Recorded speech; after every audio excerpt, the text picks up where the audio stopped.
Well, I spoke this evening to Israel's ambassador to the UN, Danny Danon. I began by asking him about the UK's plan to recognise a Palestinian state.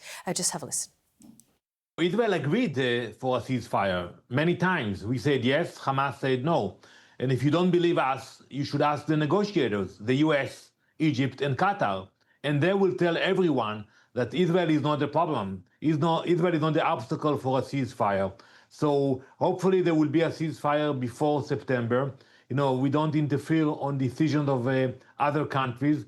But with all due respect, all those declarations and empty speeches and conferences that we are seeing in the UN, they will not bring any progress to the region. We have to move forward. We have to bring back the hostages and get rid of Hamas. That is the only hope, not only for us, but also for the Palestinians. Whether this is symbolic or not, a symbolic gesture, Ambassador Danon, we are now talking about Israel's closest allies, countries like France, now Britain, countries that you want to court like Saudi Arabia, also at this conference.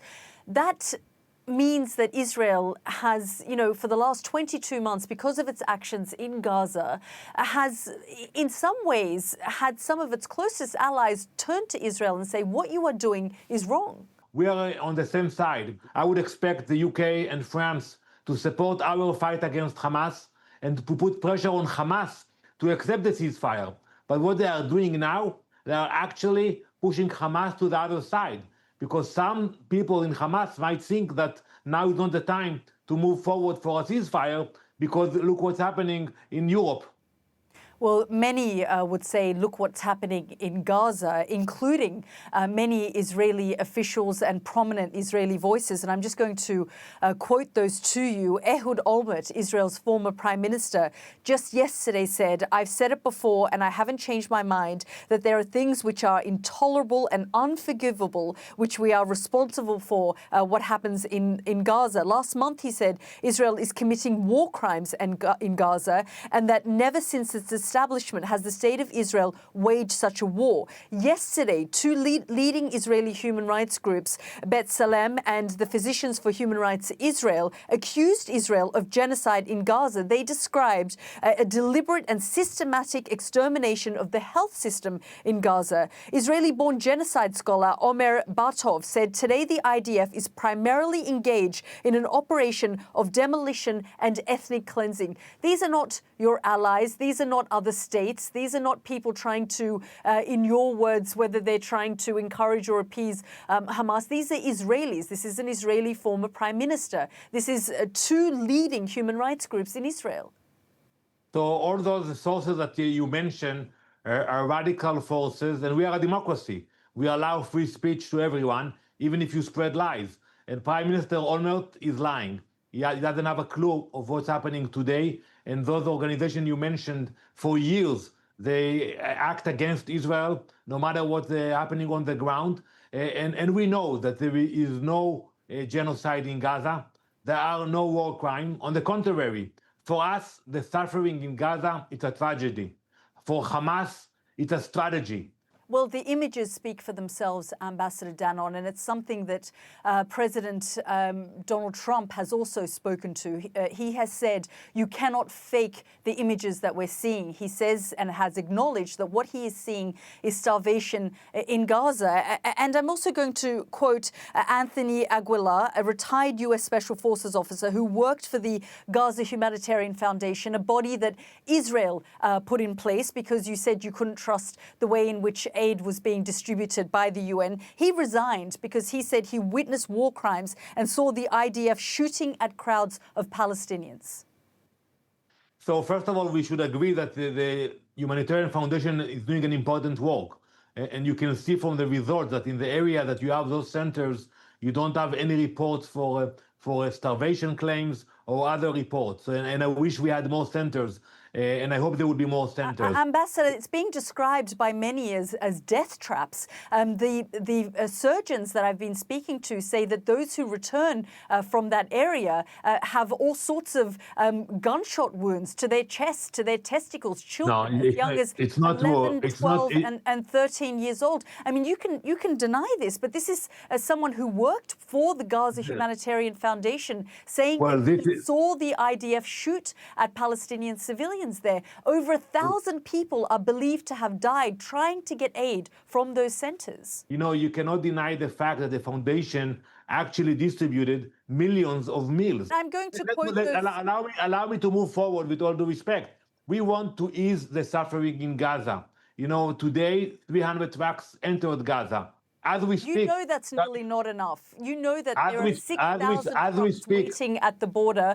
And there are many saying that the food in those trucks have expired because you've just left them on the border. And when we talk about meals, Israel claims that somewhere upward of 87,000 meals have been distributed over 3 months. 90 million meals have been distributed over the course of the last 3 months. I'm just going to quote some of those numbers to you. On Monday, the 28th, which is just yesterday, 1.2 million meals were distributed in one day. There are 2 million people living in the enclave. So we're talking about half a meal to each person. And there is uncertainty about who these meals are being distributed to and whether the most needy are getting these meals, because there is no measure in place. There are no large organizations trying to distribute these meals. You're just relying on the Gaza Humanitarian Foundation, which is being Yalda, used with all due respect, please allow me to answer your claims. You keep reading and misleading the audience.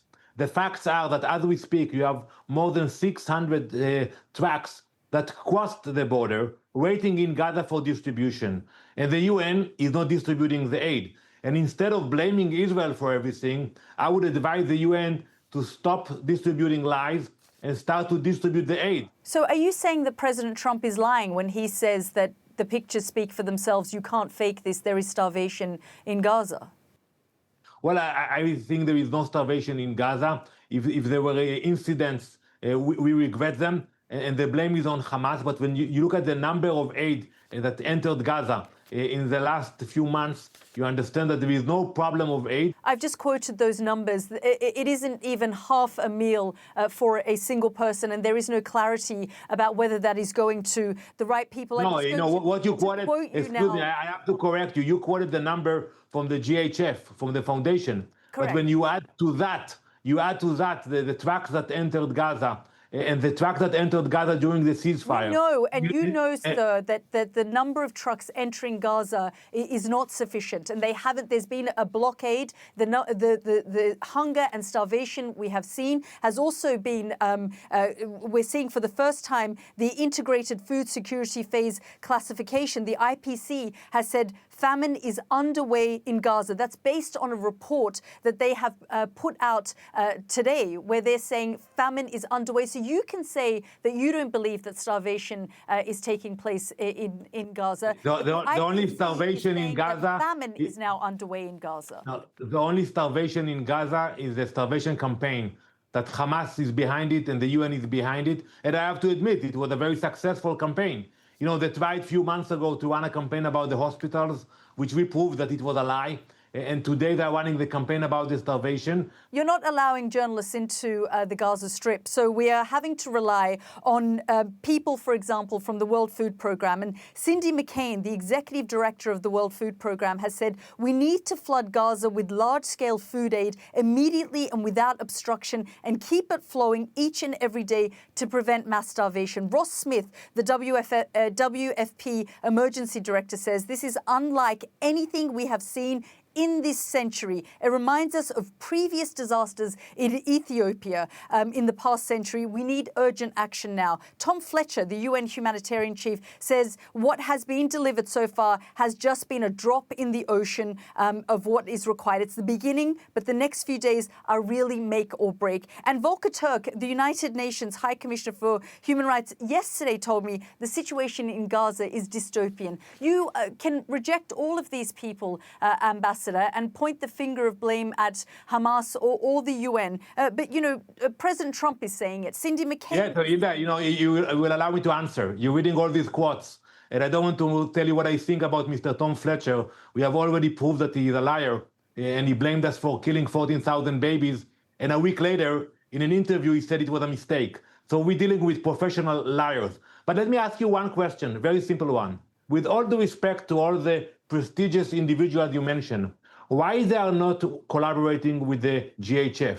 If they say that there is a starvation and famine and a crisis in Gaza, why don't they collaborate with a fund that brings food into Gaza? They can improve the work of the foundation, they can work with them, but from the beginning, People have been killed and shot at trying they to are get fighting aid the from the Gaza foundation humanitarian because they want to control the narrative. They want to control the narrative and they want to have full control of the humanitarian efforts in Gaza. This is not an impartial body that was created.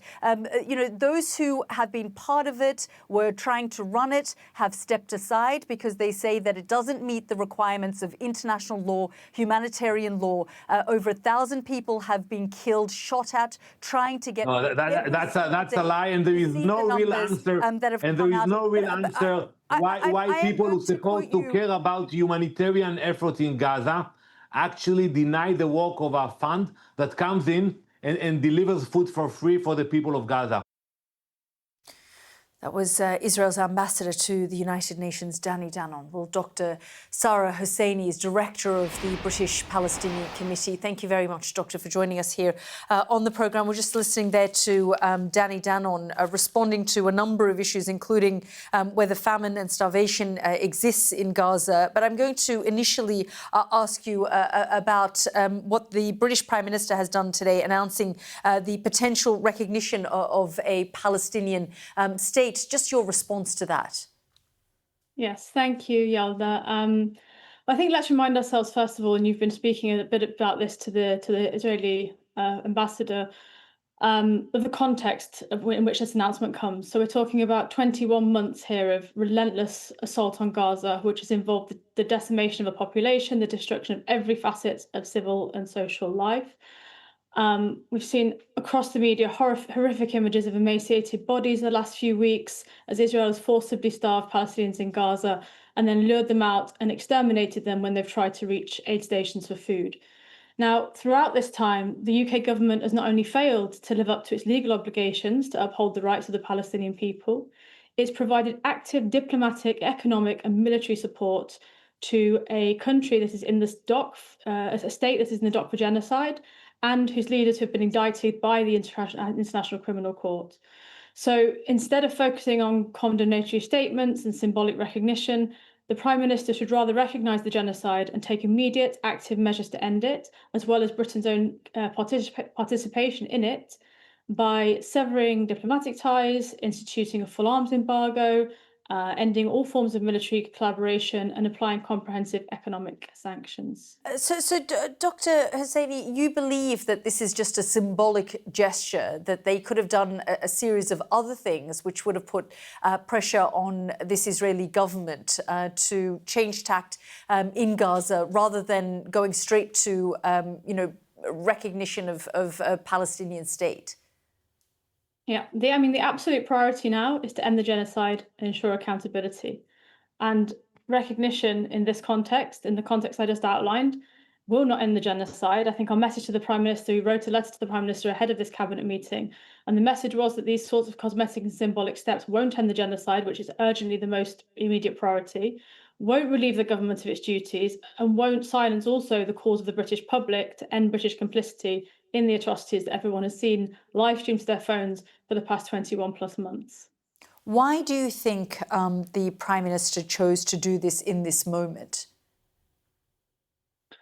My sense is that it's an attempt to diffuse pressure. There's been a lot of pressure building on the government from the British public and from elsewhere, given the horrors that we're seeing perpetrated in Gaza, given the building and amounting evidence of genocide against the Israeli government. This is not just from, the indicative provisional measures of the International Court of Justice, which took place way back in January of 2024, but has since been from genocide scholars, from international leading human rights organizations. I think you mentioned just yesterday, but B'Tselem, Israel's own major leading human rights organization, also added their voice to this incident. So the UK government is under pressure to do something, and it's a shame that it hasn't done the things it needs to do, and it should be doing as it's legally obligated under various bodies of international law. Yeah, what is your expectation and the obligation of the international community, countries like Britain, France, the United States in this moment? What we expect them to abide by international law. They have duties, all of these states who are signed on to the Genocide Convention, to prevent and punish genocide, but also to end all complicity in it. And this includes the sorts of concrete steps I've outlined before, which is things like ending military collaboration. It's things like urgently reviewing public contracts to make sure they're not aiding genocidal acts, or as per the ICJ advisory opinion that was given last July on the prolonged nature of Israel's unlawful occupation, they are bound not to aid or abet Israel's occupation in any way. So there's some very concrete steps, including the ending and cutting of ties, comprehensive sanctions. All of these things are incredibly important in order to be able to actually take some measures to stop this finally. Dr. Sarah Husseini, thank you very much for joining us.